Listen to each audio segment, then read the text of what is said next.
Gracias, gracias. La que sigue, por favor, Richard.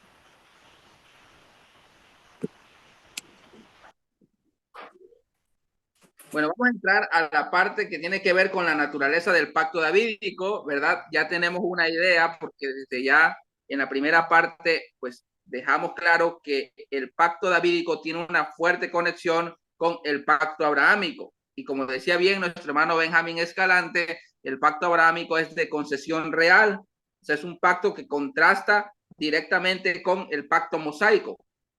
Ahora, a la hora de entablar específicamente las características, hay quienes han abogado por decir que el pacto davídico puede ser considerado como pacto de vasallaje o bien como un pacto de concesión real. ¿Sí? Entonces vamos a ver las dos formas de acercamiento y de ahí vamos a dar nuestra opinión. El pacto davídico contiene una promesa de doble vertiente. Número uno, es de forma corporativa, porque el pueblo de Israel se beneficia con la misericordia y el favor de Dios, es lo que yo les decía. Y número dos, de forma particular, el propio David y su casa se ven grandemente exaltados con una promesa de perennidad dinástica cuyo cumplimiento va más allá del Antiguo Testamento. ¿Sí? ¿Por qué? Porque el cumplimiento total del pacto davídico se da en el Mesías, que es lo que encontramos en el Nuevo Testamento. Ahora, la pregunta es la siguiente: ¿qué tipo de pacto es el pacto davídico? Tengo una cita aquí de Arnold and Williamson. Los intentos de definir el género y la estructura de la alianza davídica sobre la base de los modelos del Oriente Próximo no han tenido ningún éxito, y la solución adecuada al aparente conflicto existente entre las fuentes en cuanto a la naturaleza condicional o incondicional de las promesas divinas contenidas en esta alianza se siguen discutiendo vehementemente. Es decir, hay quienes abogan porque el pacto davídico es de tal naturaleza o de tal naturaleza. Entonces, vamos para allá. La que sigue, por favor. Vamos a ver los puntos de aquellos que abogan en favor de un pacto de vasallaje. ¿Por qué podríamos decir que el pacto davídico es un pacto de vasallaje? Número uno, por la expresión padre e hijo, y número dos, por las cláusulas condicionantes que encontramos en el pacto. Respecto al punto número uno, en el antiguo Oriente Próximo, los vinculados por tratados de soberano vasallo, o sea, el pacto del protector vasallo o el de vasallaje, pueden referirse el uno al otro como padre e hijo, ¿sí? Porque uno es el soberano y el otro es el súbdito. Y esto es lo que encontramos aquí, esta fraseología, padre e hijo. Dice, yo le seré a él padre y él me será a mí hijo. También encontramos cláusulas condicionantes. Si él hiciere mal, yo le castigaré con vara de hombres y con azotes de hijos de hombres. El que sigue, por favor. Bueno, ¿cuáles son los puntos para hablar a favor de un pacto de concesión real? Número uno, a pesar de las cláusulas condicionantes que encontramos en el texto, predomina siempre la gracia y la misericordia en el linaje de David. Dice, yo le seré a él padre y él me será a mi hijo, y si él hiciere mal, y yo le castigaré con vara de hombres, pero mi misericordia no se apartará de él. En última instancia, la obediencia del hijo o desobediencia de David se mantiene principalmente por las promesas del padre. ¿Sí? Ahora, no existe ningún documento de pacto como para decir, este es un pacto de vasallaje. No, no lo existe. Prácticamente la alianza se registra dentro de la propia narrativa del libro de Samuel, donde no se hace mención ni de sacrificio, ni de comida ritual, como lo fue en los pactos abrahámico y mosaico. ¿Sí? Aquí no, aquí es solamente con lo que Dios le da a David a través de Natán. ¿Sí? Ahí está toda la promesa y es Dios comprometiéndose consigo mismo a mantener la dinastía y el linaje del monarca David. El que sigue, por favor. Veamos ahora la comparativa entre pacto de vasallaje versus pacto de concesión real. Tengo por acá dos citas, una de Arnold and Williamson y la otra de Gentry y Whelan.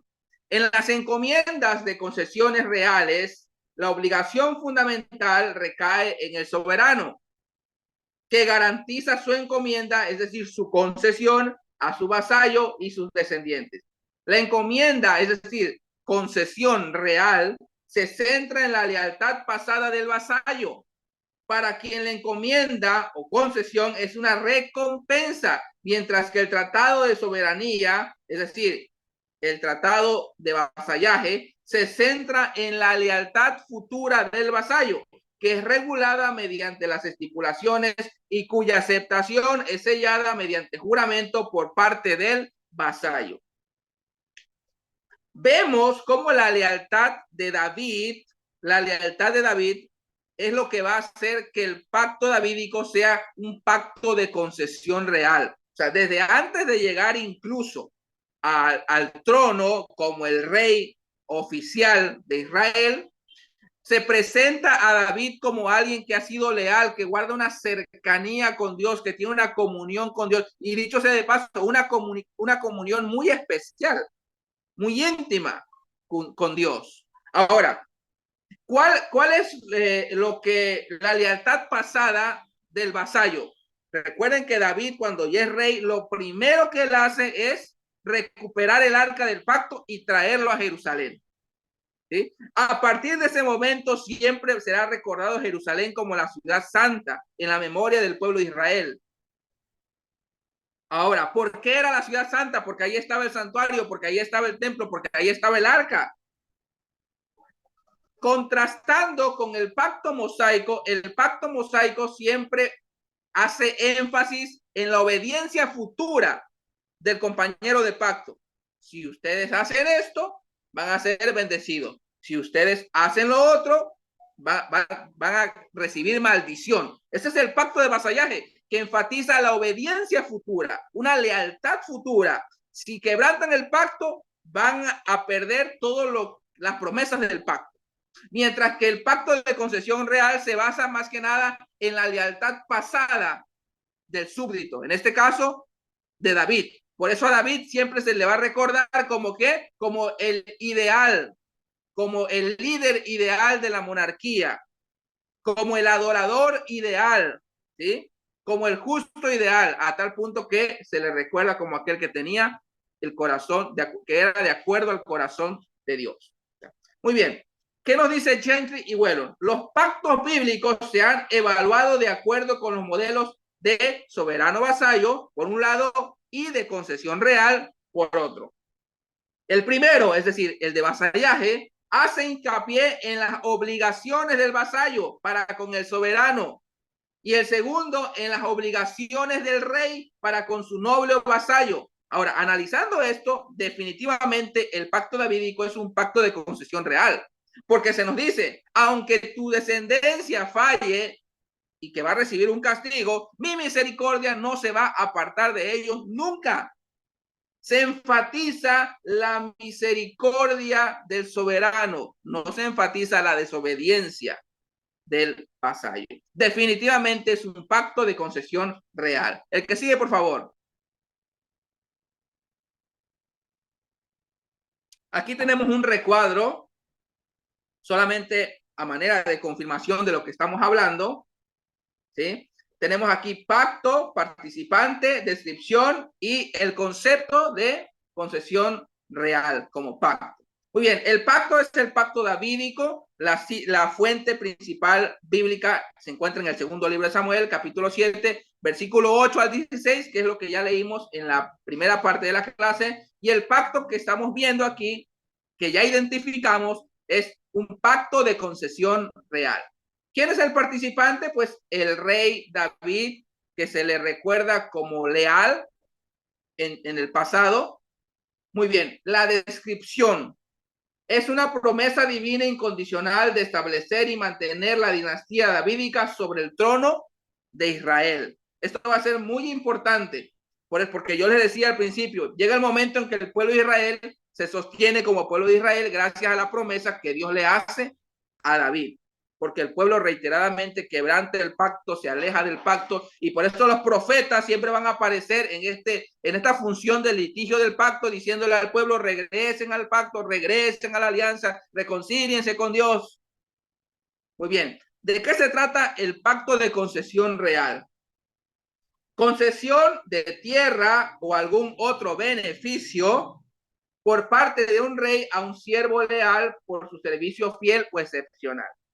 Por lo general era perpetua e incondicional, pero los herederos de este siervo solo se beneficiaban si mantenían la lealtad y el servicio de su padre, ¿sí? Por eso siempre se va a recordar a el linaje de David.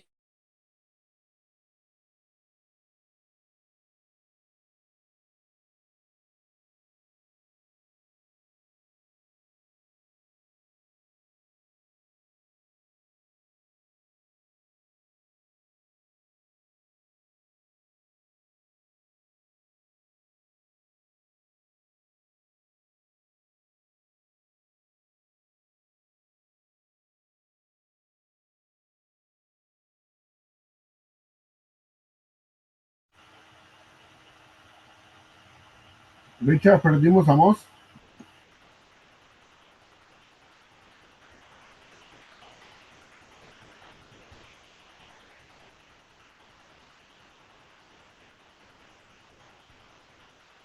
Sí, parece que su internet está fallando. Bueno, vamos a esperar un segundito. Ya regresó, mira, está ahí. Ahí regresó, Ya regresaste, Moss. Sí, me fui en el rapto. pero no era digno y te Bueno, entonces devolvieron. vamos a poner en Sí, la pantalla otra vez. sí, disculpen, fue el internet que de repente me botó.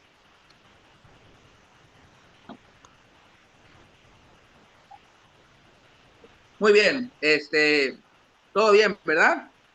Todo bien. Excelente.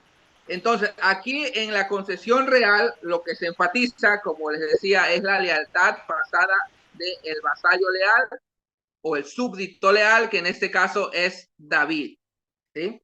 Y lo que se va a enfatizar es la gracia y la misericordia del soberano, en este caso, sobre los descendientes de David.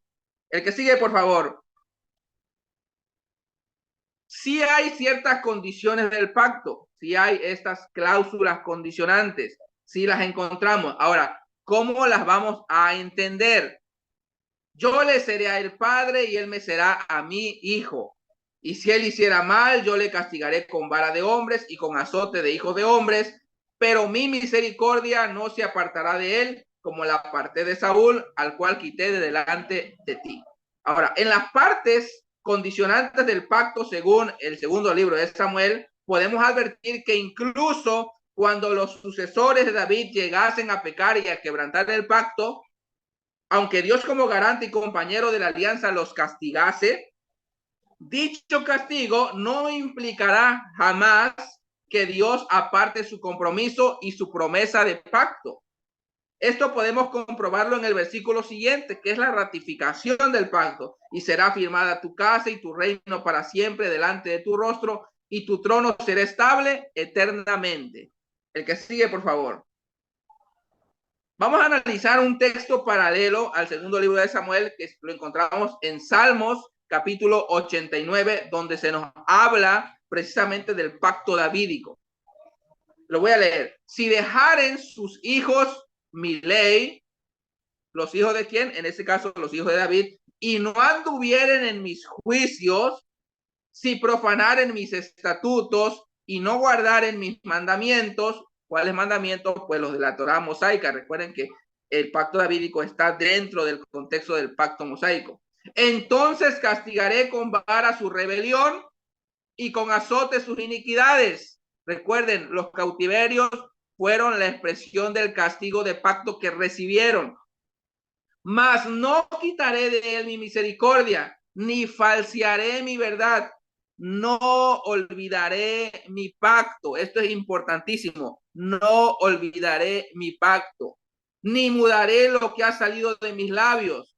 una vez he jurado por mi santidad, es decir, por el nombre de Dios, y no mentiré a David. Fíjense cómo dice ahí, su descendencia será para siempre. Este salmo es una ratificación del pacto davídico que encontramos en el segundo libro de Samuel. Y su trono como el sol delante de mí, como la luna será firme para siempre y como un testigo fiel en el cielo. Les decía, el pacto davídico nos recuerda a los pactos que son de concesión real y que son universales. El pacto noáquico es un pacto universal donde la señal de pacto está en la propia creación.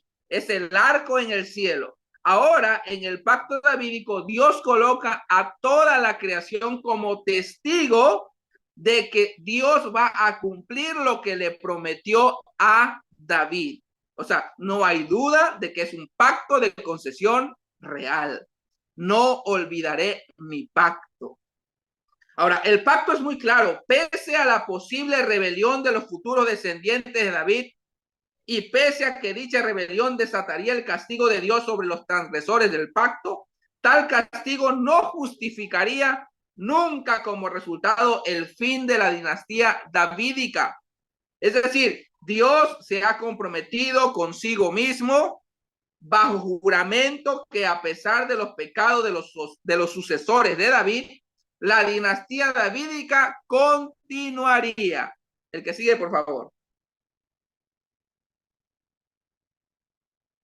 Es decir, que el pacto davídico es unilateral, es decir, es Dios y Dios, como lo fue con el pacto noáquico, como lo fue con el pacto abrahámico. Y es un pacto de concesión real. Muy a pesar de los condicionantes para con David y sus descendientes, el pacto en sus promesas es totalmente unilateral. Dios se juramenta a sí mismo a cumplir el pacto. A pesar de que David y el pueblo de Israel sean incapaces de mantenerse fieles al pacto. Esto es importante porque David como representante del pueblo y los descendientes de David como representante del pueblo fueron incapaces de mantenerse fieles al pacto. O sea, David no fue un pan de Dios. Y aún, aunque se le recuerda como el ideal, ¿sí? Sin embargo, ellos representan en sí al corporativo de Israel que tampoco nunca fue capaz de mantenerse fiel al pacto. Por eso, el pacto de concesión real que recibe David dentro del contexto del pacto de vasallaje es importantísimo, teológicamente hablando. Tengo por acá una cita de Arnold and Williamson. El paralelo más cercano al lenguaje incondicional del segundo libro de Samuel y del Salmo 89 se encuentra, de hecho, en el Tratado de Soberanía hitita con Ulmi-Teshub, donde el soberano hitita se compromete a mantener la línea dinástica de Ulmi-Teshub, incluso en el caso de que alguno de sus sucesores peque contra el gran rey y deba ser apartado del trono. Que esto es, o sea, esto es importante porque esto que sucede dentro del contexto del antiguo cercano oriente es lo que sucede en el texto bíblico. ¿Sí? Los descendientes de David llega el momento en que son tan malos que son apartados del trono e incluso llega el momento que la monarquía desaparece. El que sigue, por favor. Bueno, a manera de recapitulación del pacto davídico, en el segundo libro de Samuel, capítulo 7, desde el versículo 1 hasta el versículo 16, encontramos lo que Dios le prometió a David. Número 1, David iba a tener un hijo que lo sucedería y establecería su reino. Recordemos que en el momento del pacto ese hijo aún no había nacido. Número 2, este hijo, Salomón, que es el que iba a construir el templo, y no David, debía construir el templo, como está aquí. Número 3, el trono de su reino se establecería para siempre. Número 4, a su hijo no se le quitaría el trono aun cuando sus pecados ameritasen el castigo. Y número 5, la casa, el trono y el reino de David se establecerían para siempre. Ahora, uno en el punto número 4 uno puede decir, pero ¿cómo es eso? Si al final de cuentas la monarquía desaparece y se pierde el linaje de David, ¿cómo es que se puede mantener a flote o en vigencia el pacto davídico? Bueno, de esas relecturas teológicas vamos a estar hablando en las clases que siguen. La diapositiva que sigue, por favor. Pero aquí hay un pasaje clave que lo encontramos en el versículo 16. Segundo de Samuel 7:16. Y será afirmada tu casa y tu reino para siempre delante de tu rostro, y tu trono será estable eternamente. Es decir, que las últimas palabras de Dios a través de Natán para David es una ratificación, es la garantía absoluta de que se va a cumplir lo que Dios le está diciendo. En este pasaje encontramos a manera de cápsula resumida la esencia de las promesas del pacto, los cuales son expresados en los siguientes 4 elementos: la casa, el reino, el trono y para siempre. Ahora, Dios juramentó al monarca que su linaje continuaría para siempre, cuyo reino sería perpetuado a través de un descendiente suyo, que gobernaría sobre los reyes de la tierra. Descendiente que a su vez, por su naturaleza y misión, sugiere una figura propiamente mesiánica. El que sigue, por favor.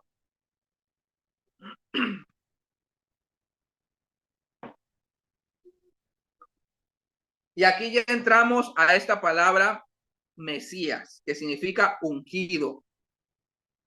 Aparece 38 veces en la Biblia hebrea. Alfonso Ropero nos menciona que esta palabra designaba al que había recibido la unción del aceite sagrado al comienzo de su función, por ejemplo, el sumo sacerdote o el rey. Cuando Dios prometió al monarca David que su trono sería para siempre, en palabras de Ropero, el término ungido adquirió el sentido particular de representante de la línea real de David. Muy bien, el que sigue, por favor. Ungido, ¿por qué? Porque tiene un propósito divino, ¿sí? El linaje de David tiene un propósito divino. Recuerden que en la monarquía, como expresión teocrática, el rey debía guiar al pueblo, permanecer al pueblo cerca de la adoración a Dios, etc. Ahora, ungido como término era aplicado al rey de Israel, tal como lo encontramos en el primer libro de Samuel, capítulo 9, en el ungimiento de Saúl como rey, pero también era aplicado a cualquiera que ejecutase una misión encomendada por Dios, como un sacerdote, un profeta e incluso un pagano como el rey persa Ciro. Y uno puede decir, pero ¿cómo? Recuerden que se asimila a el Dios que entra en pacto con David, es un Dios universal, es el creador del cielo y de la tierra, que tiene control no solo sobre el pueblo del pacto, sino incluso sobre los demás pueblos. De tal forma que cuando el pueblo del pacto quebranta un pacto, Dios utiliza a los otros pueblos para castigar al pueblo del pacto. En este caso también Dios puede levantar a alguien que no sea del pueblo del pacto para cumplir un propósito especial, como es el caso del rey persa Ciro. Por lo tanto, el descendiente de la casa de David en su papel mesiánico debía perpetuar una casa, un reino y un trono, es decir, la teocracia o el reino de Dios. Y ojo con esto, el reino de Dios, porque esto va a tener mucha repercusión cuando lleguemos al Nuevo Testamento. Recordemos que la esperanza de un Mesías era una expresión teocrática de la nación israelita y su pacto con Yahvé. El que sigue, por favor. Hay una conciencia mesiánica en el pueblo de Israel. La conciencia de sí mismo que el pueblo de Israel tenía como un pueblo especial entre todos los pueblos, creó en ellos durante los días de David una esperanza de grandeza para la nación. Y ahí encontramos esta cita: ¿quién como tu pueblo, como Israel, nación singular en la tierra? La división del reino y decadencia posterior, como bien lo menciona Ropero, alimentaron dicha expectativa. Y Ropero nos dice lo siguiente: esperándose que llegaría el día en que Israel volvería a ser cabeza de naciones bajo el mando de un descendiente de David. Esto es importante porque se recuerdan que cuando Dios le da la promesa a Abraham de que en sus simientes serían bendecidas todas las familias de la tierra, el papel que representa la monarquía o que debía representar la monarquía era cumplir ese propósito para que para que el pueblo de Israel pudiera ser de bendición a todos los demás pueblos. Por eso es importante el papel de David como rey. Ahora, aunado a los profetas que también contribuyeron a dicha expectativa, en aquel día yo levantaré el tabernáculo caído de David. El que sigue, por favor. ¿Cuál es el problema de la literalidad del pacto davídico? Respecto a las promesas que se cumplirían tras la muerte de David, tenemos una casa eterna, un reino y un trono. Y alguien puede decir, pero eso no se cumplió. ¿Sí? Llegó el momento que ya no había monarquía. Para que se cumplieran estas promesas y Dios pudiera darle a David una casa perpetua, perdurable, dice Gentry y Wellum, para que esto se pudiera cumplir, cada descendiente de David debería tener un hijo varón como heredero al trono. Y dicho sea de paso, un hijo varón que pudiera mantenerse siempre leal al pacto. O bien, algún día habría de nacer un descendiente que nunca muriera, ¿verdad? Porque si hay un rey que nunca muere, pues entonces sí podríamos hablar de un reino eterno. Aunado a la bilateralidad condicional del pacto que demandaba de dicho descendiente una obediencia a Dios y a la instrucción divina, obediencia que no se cumplió y que por lo tanto, tal como dijo el profeta, en aquel día yo levantaré el tabernáculo caído de David, es decir, que ya ahora se vislumbraba a futuro el hijo de David como una esperanza para el pueblo, para que trayera al pueblo, para que fuese un nuevo Moisés, para que los guiara nuevamente a la instrucción de Dios, para que el pueblo volviera a tener una estabilidad espiritual, un líder. Ahora, la expectativa después del fracaso de la monarquía hacia ese hijo de la descendencia davídica se proyectó al futuro a fin de restaurar el tabernáculo caído de David. El que sigue, por favor.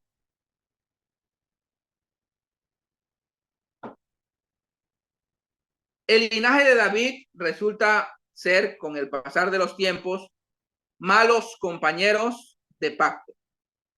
Tras la muerte de Salomón, hijo de David, la nación se dividió en los reinos del norte y del sur. Después de una decadencia y corrupción moral y de hacer caso omiso a los profetas, el reino del norte fue sometido al yugo asirio, primero como vasallo y luego conquistado bajo Salmanasar V y Sargón II en el 721 a.C. Ahora, el reino de Judá de igual manera, haciendo caso omiso a la advertencia de los profetas, durante el reinado de Manasés, también como vasallo asirio, permitió la relajación moral y religiosa en el pueblo. Ciertamente, aunque en la época de Josías, el pueblo de Judá se apartó de la idolatría gracias a la predicación de Jeremías y Sofonías y gracias a la reforma religiosa impulsada por el mismo rey, lamentablemente a la muerte de este último, las cosas volvieron a ser igual o peor, sobre todo durante el reinado de su hijo Joacim. El que sigue, por favor. El hijo de David, obediente al pacto, por lo tanto, se idealiza en un Mesías futuro. Parecía un imposible que se cumpliera el pacto davídico. Cuando de repente se levanta Josías y pareciera ser el candidato perfecto, después de Josías viene su hijo y hace todo lo contrario a lo de él, y entonces nuevamente la expectativa para el linaje de David se ve hacia el futuro. La idea del hijo mesiánico de Dios se remonta a la promesa hecha a David en relación con los descendientes que le sucederían en el trono de Israel. Esto lo dice Lat. Aunque el segundo libro de Samuel y el Salmo 89 declaran que David, bajo promesa divina juramentada con pacto, habrá de recibir un reino establecido para siempre, dicha promesa no se cumplió a cabalidad en ninguno de sus sucesores, ni siquiera en Josías, porque precisamente su heredero al trono, Joacim, hizo todo lo contrario a su padre. El que sigue, por favor. Ahora veamos la infidelidad de Israel como pueblo de la alianza. Esta infidelidad de Israel provocó que Dios, como compañero y garante del pacto, castigase duramente a su pueblo. En el 722 a.C., por medio del sometimiento al pueblo asirio, y en el 586 a.C., por medio del sometimiento a los babilonios. Esto es importante porque esto que sucede históricamente es la evidencia de que el pueblo ya se había apartado del pacto. Los reyes del norte son presentados como malvados que siguen el camino trazado por Jeroboam I. Los reyes del sur, en su mayoría, son presentados como fieles a Dios, distinguiéndose entre ellos Asa, Josafat, Ezequías y sobre todo Josías, siendo este último el prototipo del monarca davídico ideal. Fíjense cómo se nos presenta a Josías. Hizo lo recto ante los ojos de Jehová y anduvo en todo el camino de David su padre, sin apartarse a derecha ni a izquierda. El que sigue, por favor. Josías como el candidato ideal. Josías era el hijo ideal de David. Hizo lo recto ante los ojos de Jehová y anduvo en todo el camino de David su padre.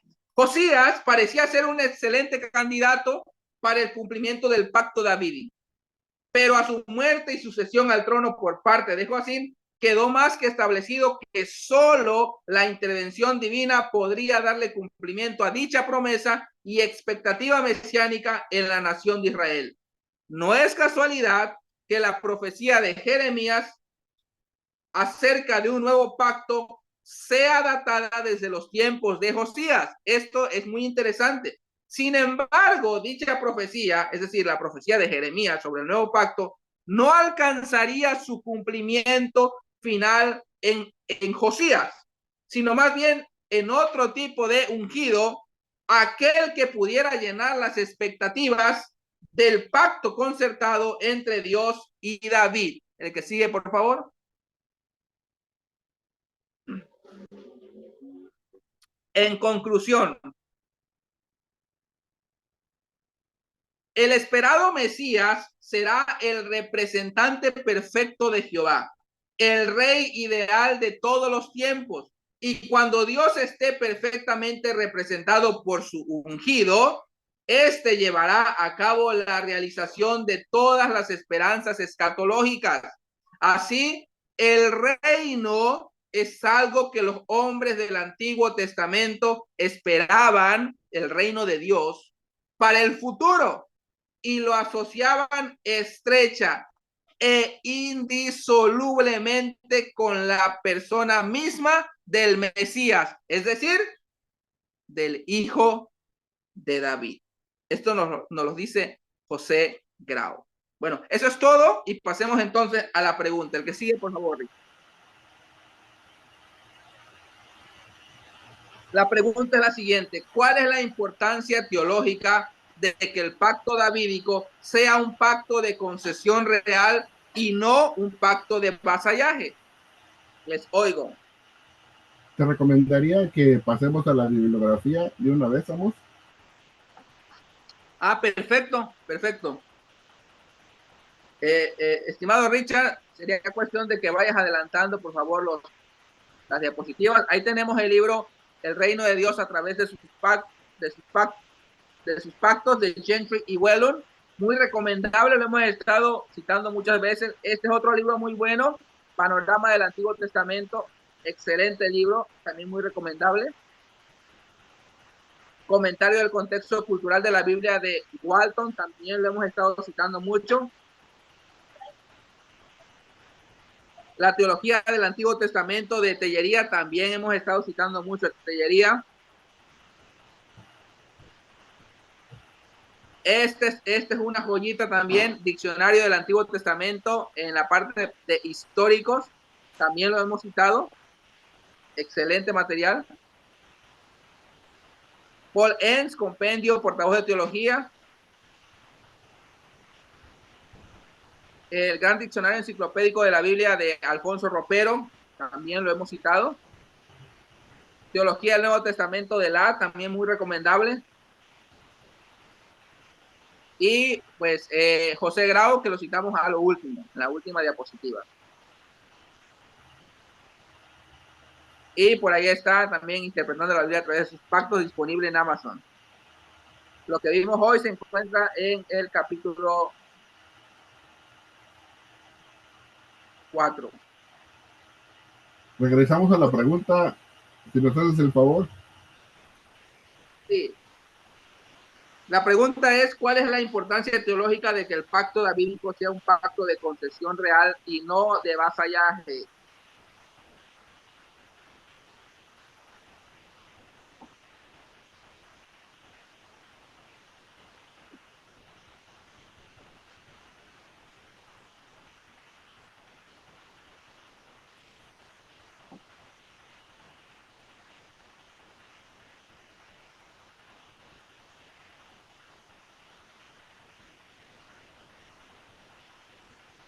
Escoge a uno que todos levantaron la mano a la misma vez.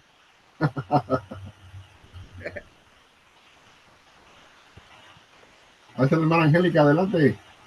Bueno, si fuera un pacto de vasallaje, yo no habría podido cumplirlo porque nadie permaneció en el pacto, ¿no? Todos los descendientes fracasaron, o la mayoría.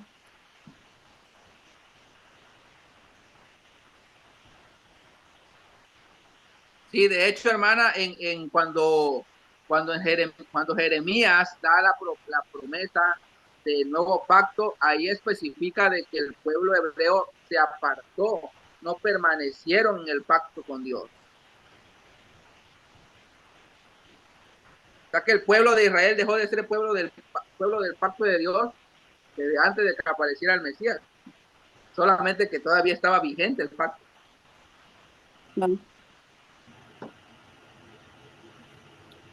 yo veo, no sé si, o sea, es una percepción mía, no sé si está bien o mal, pero cuando Dios le dice a David que él no va a poder construirle casa porque él es un hombre, tiene las manos manchadas de sangre, es un hombre de guerra. Y luego vemos que es Salomón, el hijo, el que sí construye el templo. Y Salomón significa paz. Entonces, yo lo veo a Salomón como tipificando a Jesucristo después de la resurrección, quien constituye la iglesia, que es ahora quien tiene la presencia de Dios en lugar del templo donde estaba la presencia de Dios antes. Entonces, en cambio, David es un hombre de guerra, y a mí yo lo veo así, que él tipifica a Jesucristo en su misión de venir a la tierra y vencer el pecado. No sé, son dos formas que veo el por qué David no puede construir el templo, ¿no?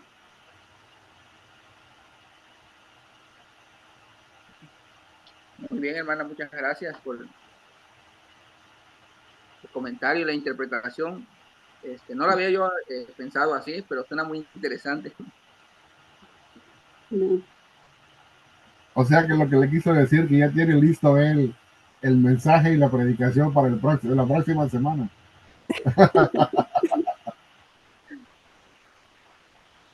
Hermano, no sé si no me quedó claro a mí, pero me gustaría que se aclare. Al principio de la parte anterior, cuando se habla de que fue capturada el arca, como menciona varias veces al rey Saúl, no sé si yo lo entendí mal o quedó mezclado, porque el arca no fue capturada mientras estaba reinando Saúl, sino mucho antes, mientras Samuel era jovencito. Yo no sé si lo entendí mal, pero eso más o menos quedó así como mal, le entendido, me parece.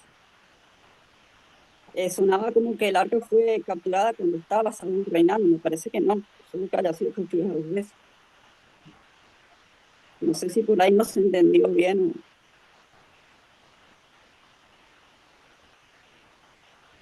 Este, casi no lo entendí, hermana. Es que creo que es mi teléfono. Pero no, ¿me Permíteme puede repetir repetir. ahí? Creo que el hermano lo que te quiso decir es que no está segura si ella escuchó bien de parte tuya o no, de que tú mencionaste de que el arca de la alianza o del pacto fue capturada digamos, por los paganos cuando Saúl estaba en vigencia como rey. Y ella te dice, no, para mí creo que el arca del pacto fue capturada desde antes, ¿verdad? O sea, si recordamos el relato, y si no estoy equivocado, es cuando Elí todavía estaba en el sumo sacerdocio, antes de Samuel, cuando el arca del pacto fue capturada. De hecho, el relato, si mal no recuerdo, dice que llegó una persona del campo de batalla que dijo, y el arca del pacto fue capturada y todo se perdió, o sea que no quedó nada de lo que nosotros fuimos a representar. Entonces, dice que Elí, al haber oído que el arca del pacto fue capturada, como era un hombre pesado, estaba sentado sobre la silla, se fue hacia atrás y se desnucó y murió. Entonces, es lo que dice ella, ¿no? Que el hecho mismo de que el arca fue capturada fue antes de Saúl y no durante el tiempo de Saúl. Sí, sí, así es, efectivamente.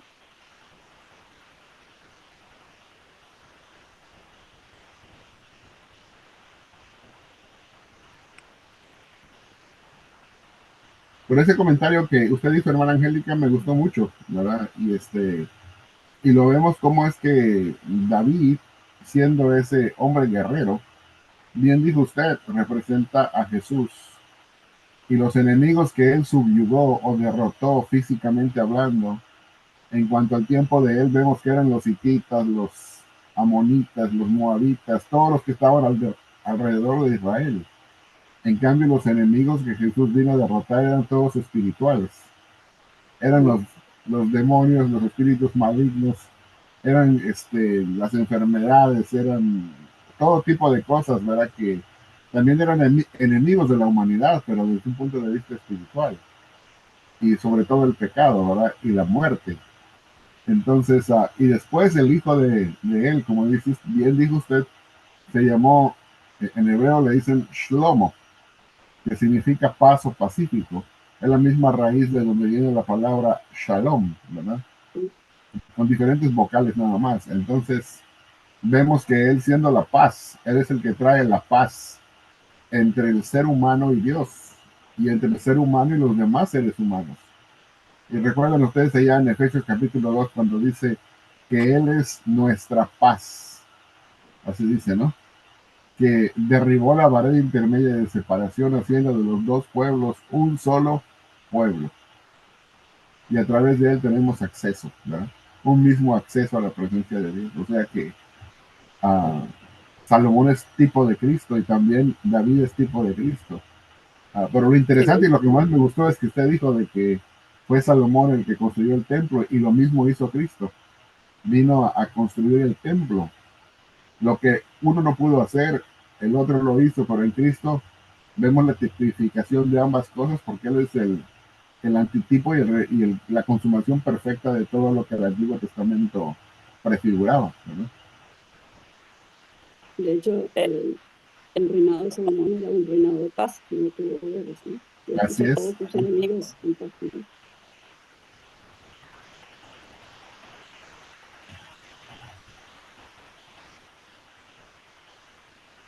¿Algún otro comentario o pregunta?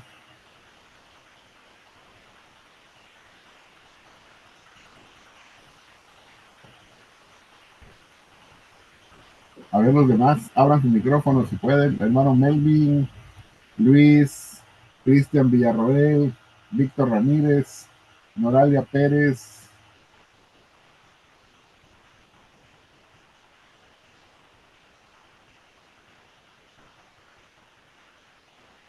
Richard,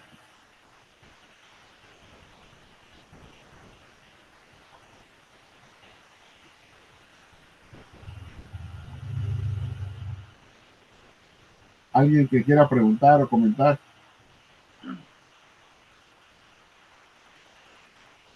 La pregunta es, ¿cuál es la importancia de que el pacto davídico sea, la importancia teológica de que sea un pacto de concesión real y no uno de vasallaje? Yo opino que la importancia es que Dios nunca va a fallar a su pacto. En los de concesión de vasallaje, pues el pueblo, pues como ya es bilateral, pues tiene otras connotaciones donde el pueblo si falla, pues hay un castigo, pero sin embargo, como Dios no va a fallar, su parte siempre se va a cumplir, pues hay bendición. Eh, claro, la pregunta es teológica. Ahí dice teológica, importancia teológica. Para Sí. mí es que Dios no falla. Esa es para mí la importancia teológica ahí. O Dios lo cumple siempre su parte.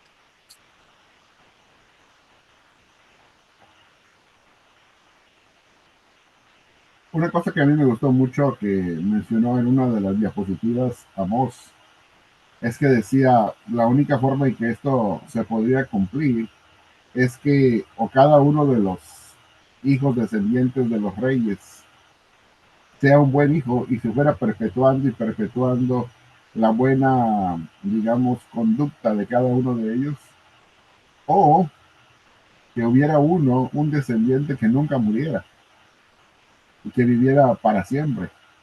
Y es ahí en donde vemos que entra el Mesías más adelante como hijo de David, que aunque muere, vence la muerte y resucita para vivir eternamente. Y es ahí donde se cumple todo. Y por eso cuando Él resucita, aún lo vamos a ver más adelante, en los mismos pasajes bíblicos, en el libro de Hechos, cuando predican los apóstoles, en el libro de Hechos, dice ahí que es el cumplimiento de una promesa que Dios le hizo a David. Dice, estas son las fieles misericordias a David. Dice, o sea, y dice fieles misericordias de Dios para David. O sea, vemos cómo en él se cumple la promesa, ¿verdad? Y eso lo pueden encontrar en el libro de Hechos.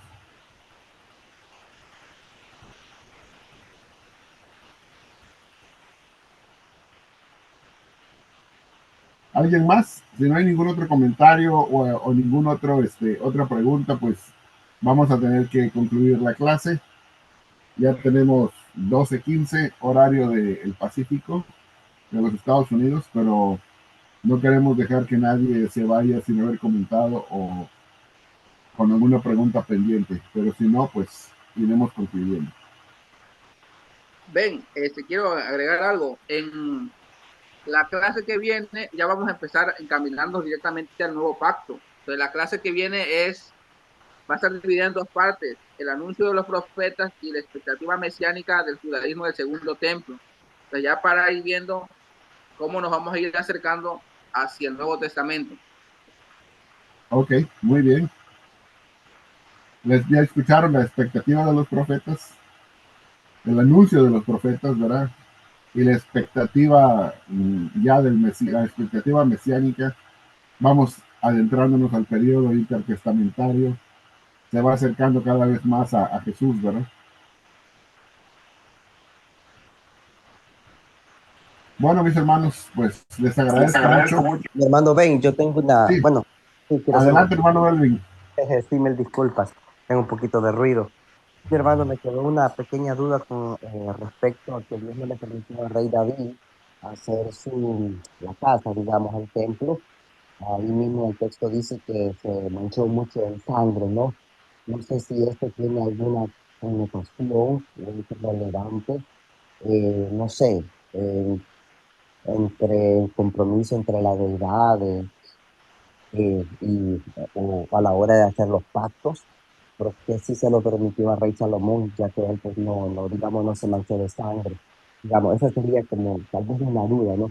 La otra duda que también me surge, creo que tal vez el hermano Richard nos puede ayudar en esto, ya se va a desviar un poquito de lo que estamos hablando, pero me pregunto, ¿por qué necesariamente, o si hay tal vez eh, a- anales, se podría decir, o textos donde se diga de que, o que se aproxime, donde se mencione que donde tú puedes primeramente la idea de que la deidad necesitaba, o a quién se le formuló primero esa idea de que es necesario hacerle un templo.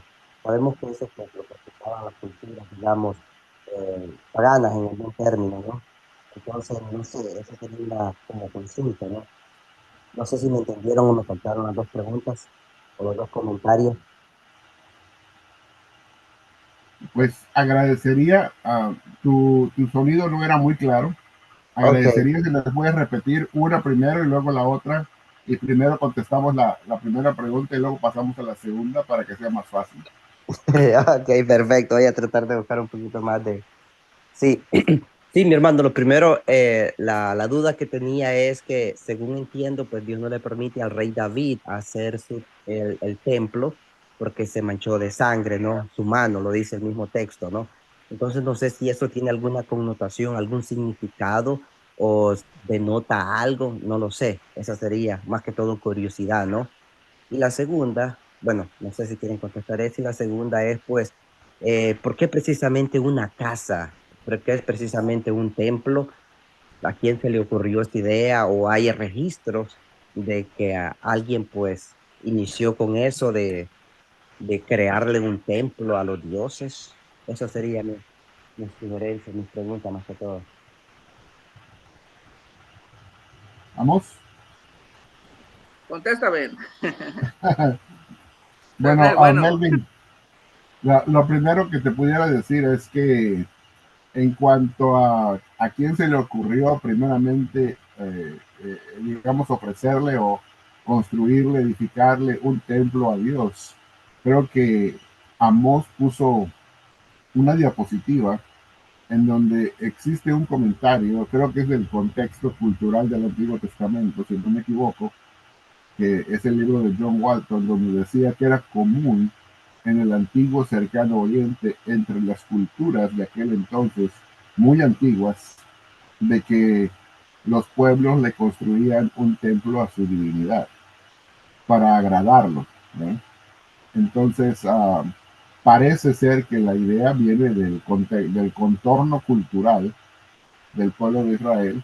Ya en el tiempo de David vemos cómo se manifiesta eso en la idea que él tiene, como diciendo, bueno, si los demás pueblos tienen esta costumbre de ofrecerle o edificarle una casa a su Dios, pues nosotros también le hemos hecho una casa, o mejor dicho, Él nos ha pedido que le hagamos una casa, pero como que las casas de los otros dioses se miran más fastuosas, más majestuosas que la del Dios nuestro, que se supone que es el Dios supremo sobre toda la tierra.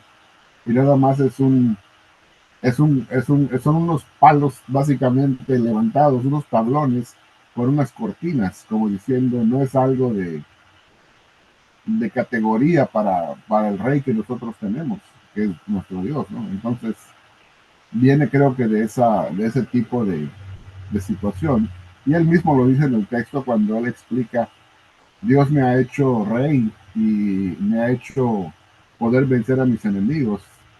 Y yo tengo una casa, un palacio de cedro, y el Señor habita entre cortinas, básicamente, ¿no? Como diciendo, yo no soy nadie para habitar en un palacio real y mira a Dios cómo está, como diciendo, no es un reflejo de su gloria, como que no va de acorde con su naturaleza, ¿no? Entonces creo que esa fue la situación con David, pero creo que la idea vino de la costumbre de los demás pueblos a su alrededor de edificarle un templo a sus dioses. Ahora, recordemos que cada una de las cosas que vemos en la Biblia no es una cosa que se narra en el vacío. Hay cultura, mucha cultura alrededor de esto. Lo que pasa es que antiguamente casi no tomábamos en cuenta el contexto cultural de la Biblia, sino que pensábamos que todo lo que la Biblia decía era completamente único, no había ningún tipo de semejanza o de paralelo con algún tipo de cultura alrededor, pero hemos visto que no es así. Es como el caso de la circuncisión, que pensábamos que era una cosa exclusiva del pueblo de Israel. Y no, en Egipto se encontraba también, y era una cosa muy común en los egipcios, ¿verdad? Aún desde el tiempo antiguo. Entonces, culturalmente ya sabemos y tenemos esos datos. Ahora, de por qué no se le permite que sea a David y que sea porque tiene sangre en las manos. Bueno, eso Dios lo menciona, ¿verdad? Y le dice, no, tú has sido un hombre demasiado sanguinario. Y me imagino como que, pues no representa a David en ese sentido el, el propósito y como quien dice la motivación que puede tener una... Es como decirle, tú no eres sumo sacerdote, ¿verdad? Tú eres un rey, ¿verdad? Entonces, pero no veo en ti eso de que tú culmines con ese rol, también siendo sumo sacerdote. Para eso se requiere una persona pacífica, ¿verdad? Entonces, viene la persona pacífica.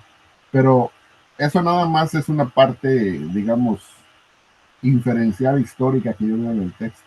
Más que todo, si me preguntas lo que te podría decir, es que, como decía, en este caso es una misión que le encomiendan a Salomón, ¿verdad? Porque no es una cosa de quién es salvo y quién no es salvo, sino que aquí es quién lleva a cabo la misión de construir el templo y quién no lleva a cabo una misión. Entonces, en ese sentido, como el apóstol Pablo más adelante nos da una pauta que dice, no es del que quiere ni del que corre, sino de quien Dios tiene misericordia. O sea, a quien Dios llama para eso. Entonces ahí David como que se había ofrecido a sí mismo para cumplir ese cometido, esa misión, pero como que Dios le dice, no es nada más el asunto aquí de si tú te ofreces o no. El asunto es a quién escojo yo. Entonces creo que esa es la perspectiva y por allá es por donde yo me iría. Esa es mi respuesta, Melvin.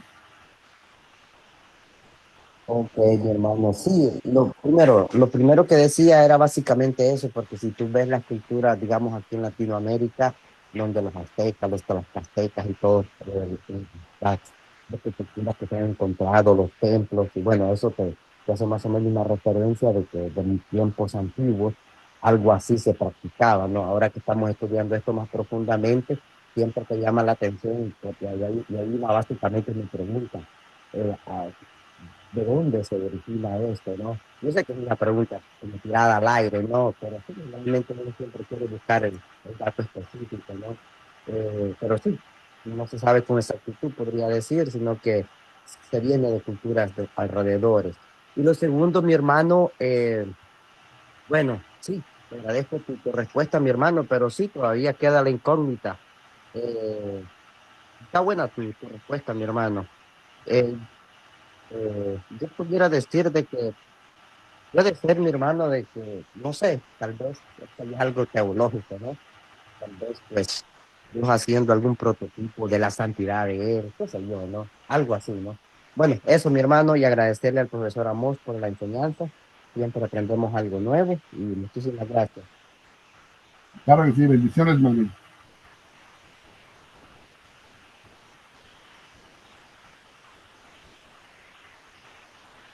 ¿Alguien más? ¿Algún último comentario? Víctor, José, Angélica, Luis.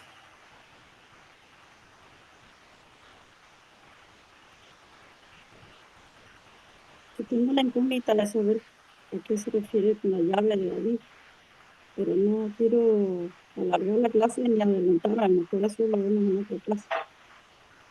En Isaías y en Apocalipsis se menciona la llave de David, no sé si tiene algo que ver con esto del pacto de David. Disculpe, mi hermana Angélica, pero casi no la entendí. El audio como que se corta. En, en Isaías y en Apocalipsis se menciona la llave de David. Ok. Eh, me gustaría saber qué significa eso, pero no quiero adelantarme en el estudio, no sé si lo vemos más adelante. Sí, Si tiene alguna relación con esto del pacto davídico. bueno, la pregunta, Mos, es si la llave de David mencionada en los profetas tiene algo que ver con el pacto davídico o no. Pues, la próxima clase vamos a entrar precisamente a hablar de los profetas, entonces ahí vamos a tratar ese tema. Bueno, pues ya nos lo prometió el hermano Mos. Esa es una salida salomónica, Amos. Así es. Adelante, Víctor. Sí, gracias. Ahorita que estaban hablando de cuando se robaron el arca, bueno, se me vino a la mente una pregunta. Eh, bueno, no me acuerdo cómo se le dice, pero es la presencia de Dios. La presencia de Dios todavía estaba en el arca, aunque se lo hayan robado.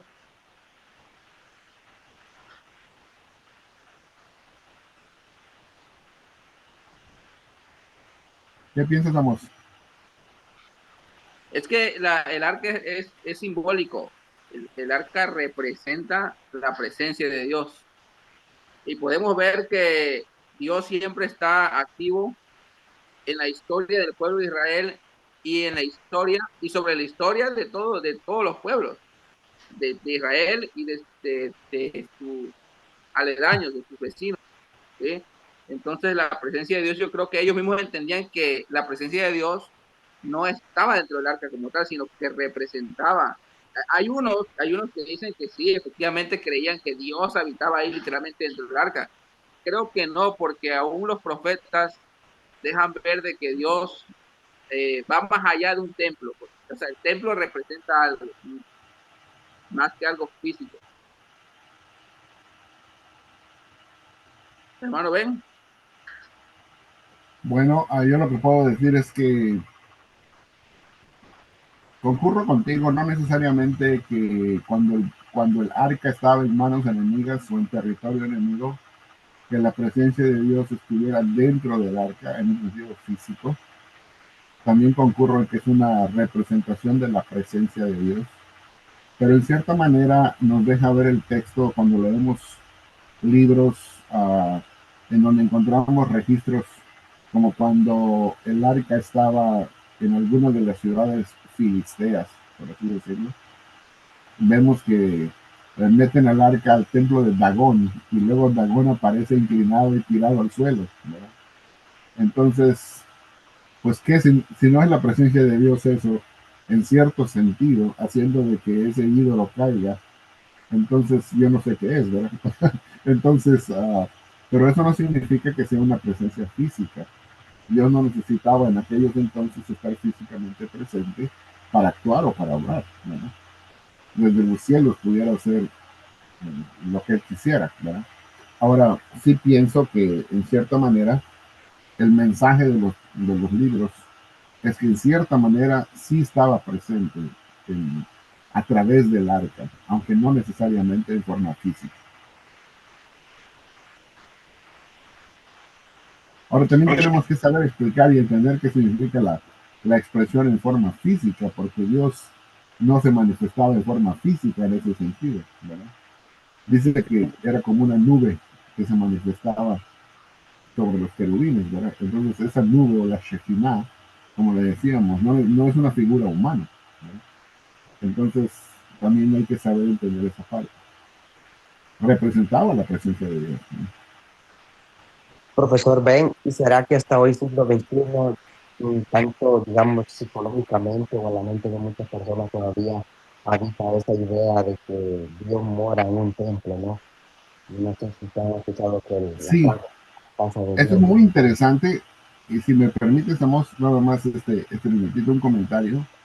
Esto es muy importante, porque hasta el día de hoy existe una cantidad grandísima de iglesias y de congregaciones que pretenden vivir bajo el nuevo pacto o dicen vivir bajo el nuevo pacto, pero litúrgicamente y intelectualmente también su mentalidad está bajo el antiguo. Entonces, ¿por qué? Porque en el antiguo pacto es donde existe el concepto de que Dios mora primero en un tabernáculo, o sea, su presencia es localizada o particularizada dentro de las cortinas de un tabernáculo y después dentro de las paredes de un templo y habita allí, ¿verdad? Entonces, ¿por qué? Porque el arca del pacto también está dentro o del tabernáculo o dentro del templo. Entonces hay un lugar que se considera santo. Entonces esa es la particularidad de lo que es el antiguo pacto.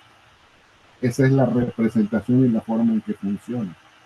Entonces hay muchas personas que todavía siguen teniendo eso, como por ejemplo la particularidad de que la ciudad donde estaba el templo o el tabernáculo pues es una ciudad santa.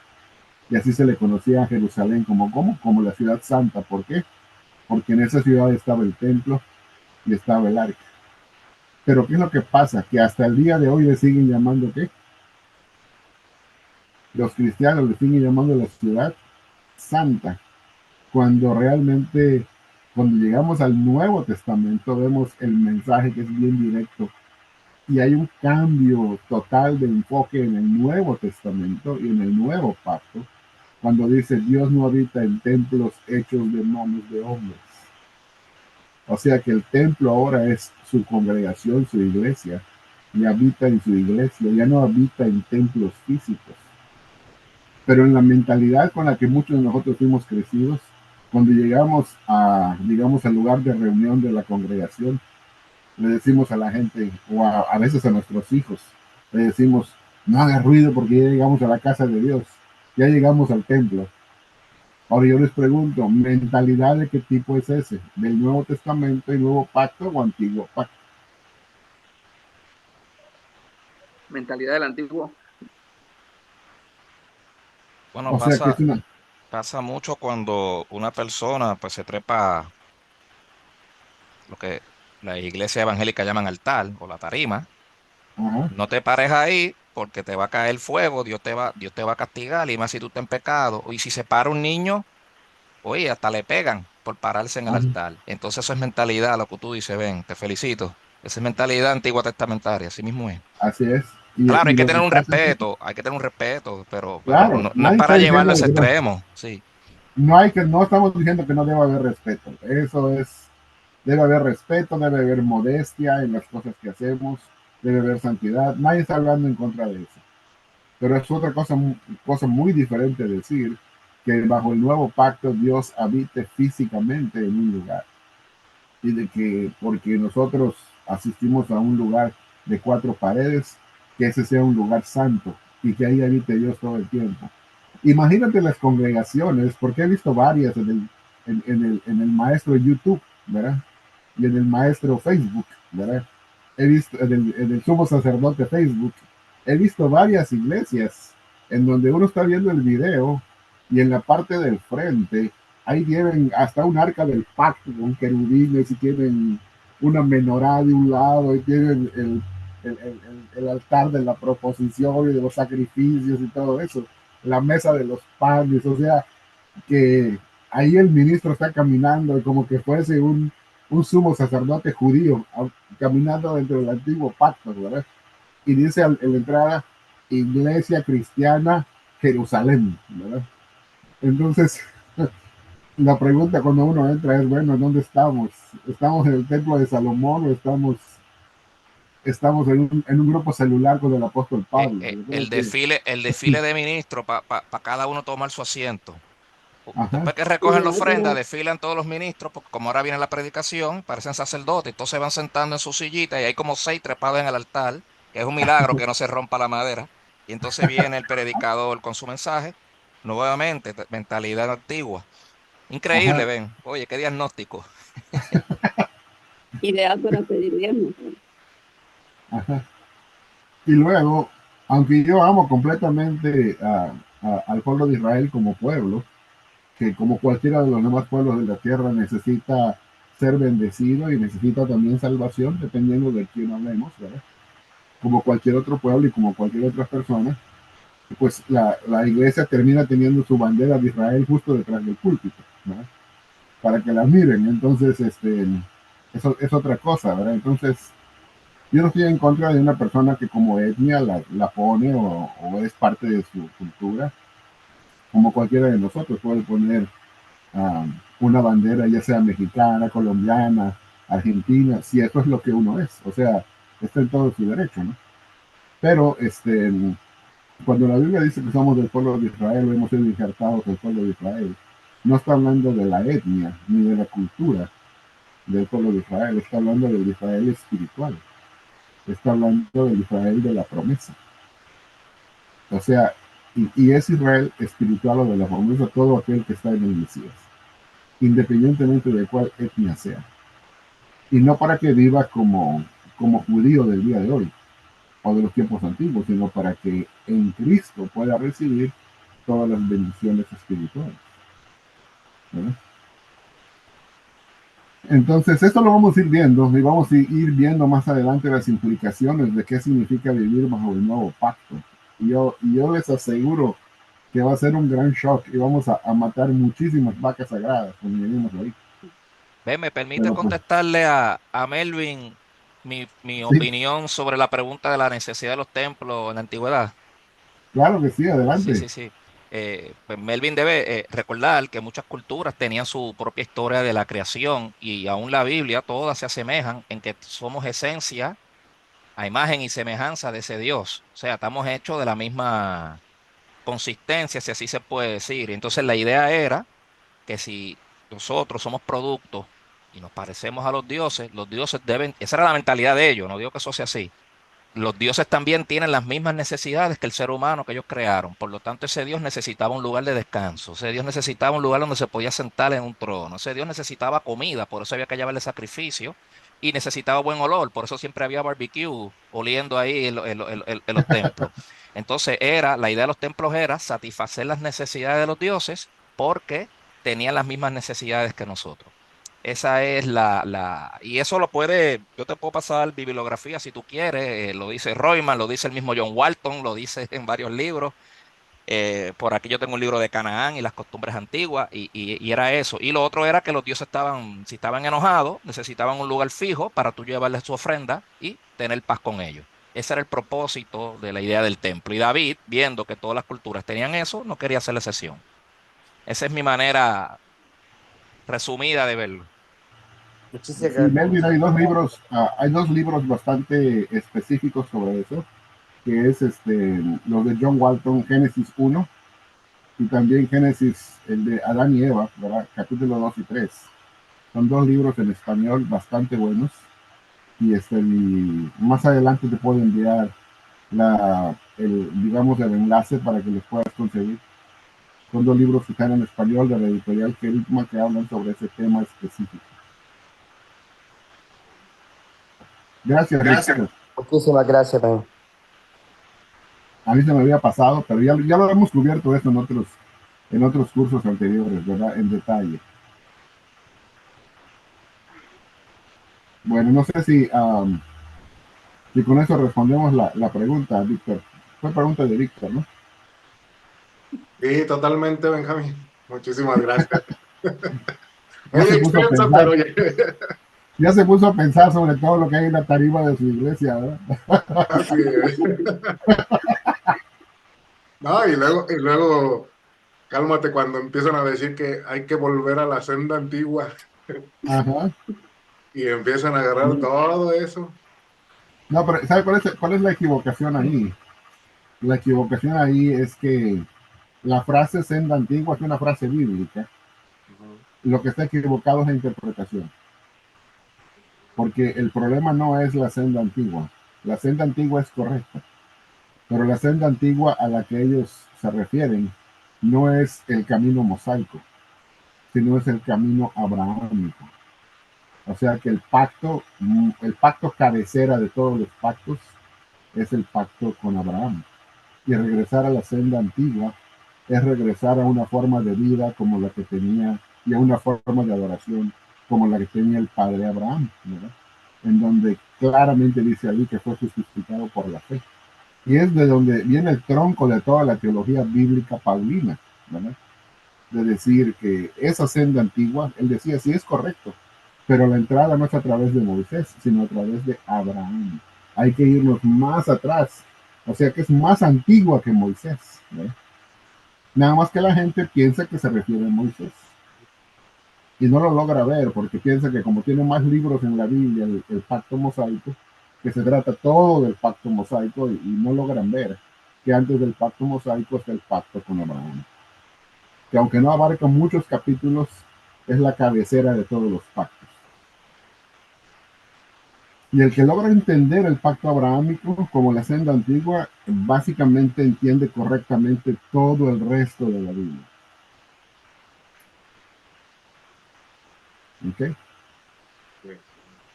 Muchísimas gracias y excelente clase, Amos. Ven, me tengo que retirar porque tengo una Claro que cita. sí. Sí, bien. Saludos a todos. Hasta la próxima clase. Bueno, nos despedimos entonces. Saludos, Richard. Nos vemos. Saludos, Richard. Gracias, Víctor, José, Amos, Angélica, Melvin, Luis, Moralia. Bendiciones a todos. Nos vemos. Bendiciones. Bendiciones.